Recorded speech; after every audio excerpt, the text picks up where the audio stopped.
December 24th, 2024, was supposed to be a quiet night. Snowflakes tumbled lazily from the sky, blanketing the small town of Ashwood. The streets were empty, save for a few glowing decorations flickering in front yards. Lily Thompson had just finished her shift at the hospital and was looking forward to spending Christmas Eve alone, away from the chaos of work. Her quaint two-story home sat on the outskirts of town, surrounded by tall evergreens. It was quiet. Too quiet. After parking her car, she trudged up the icy steps to her porch. Waiting for her was a neatly wrapped package with shiny red paper and a gold bow. She frowned. She hadn't ordered anything, and no one had mentioned dropping off a gift. The box had no return address, just a tag with her name scribbled in block letters, to Lily. Curiosity piqued, she picked up the box and brought it inside. The house felt colder than usual. Lily turned up the thermostat, placed the package on the coffee table, and went to the kitchen to fix herself a cup of tea. She kept glancing back at the mysterious gift. It wasn't heavy, but something about it felt off. After a moment of hesitation, she tore off the wrapping paper. Inside was a plain black box. She lifted the lid and froze. Inside was a vintage porcelain doll, its face cracked in several places. Its glassy eyes seemed to follow her, and its mouth was set in a faint, eerie smile. Clutched in its tiny hand was a folded note. Lily's stomach tightened as she unfolded the paper. "Keep me safe. Midnight comes fast." She stared at the note, her mind racing. Was this some kind of prank? Maybe her friends from work were trying to mess with her, but who would leave something so unsettling?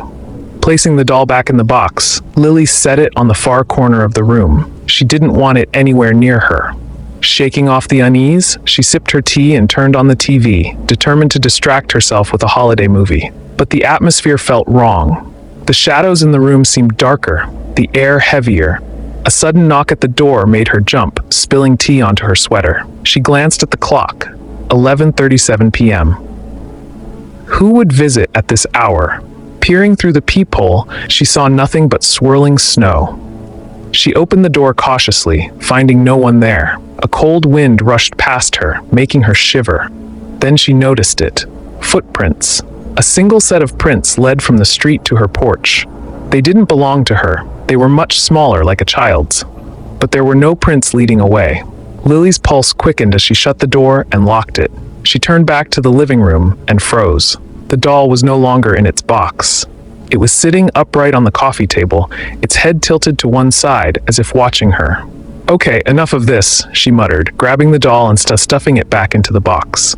Yes. She carried it to the closet and shoved it onto the top shelf, slamming the door shut. But the uneasy feeling wouldn't leave her.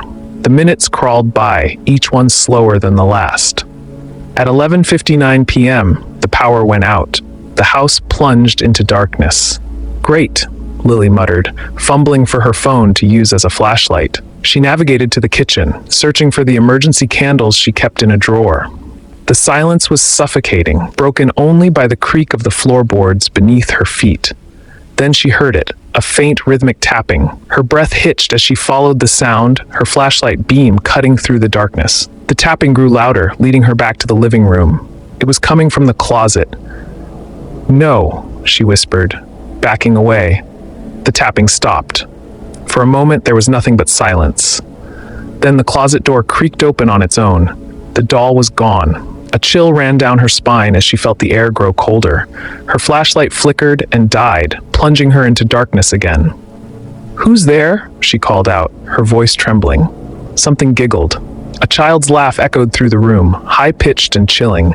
Lily spun around, but she couldn't see anything. Then she felt it, a tiny, cold hand wrapping around her wrist. She screamed, yanking her arm away and stumbling back. The giggle came again, this time from the stairs. Summoning every ounce of courage, she bolted for the front door. But when she reached it, the handle wouldn't budge.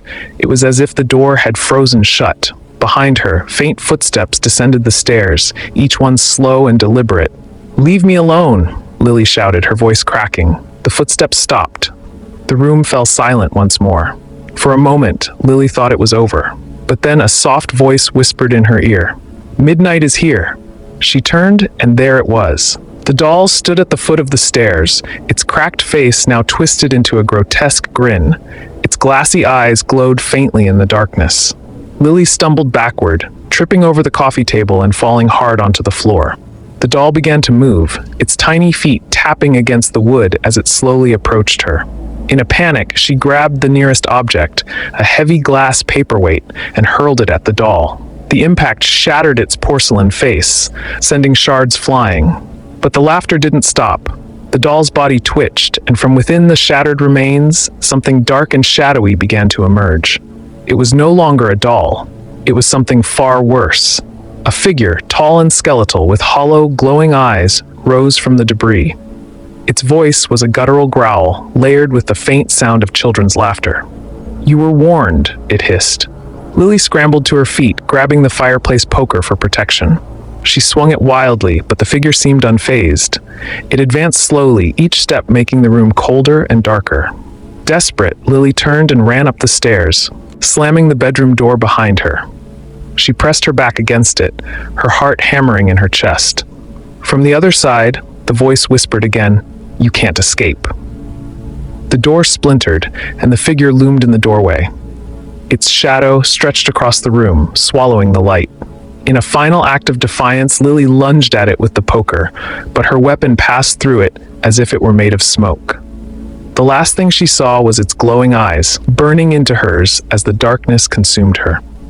The next morning, Lily's house was quiet.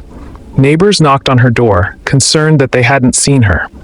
Inside, everything was untouched, except for the coffee table, where the doll now sat once more, its cracked face smiling faintly.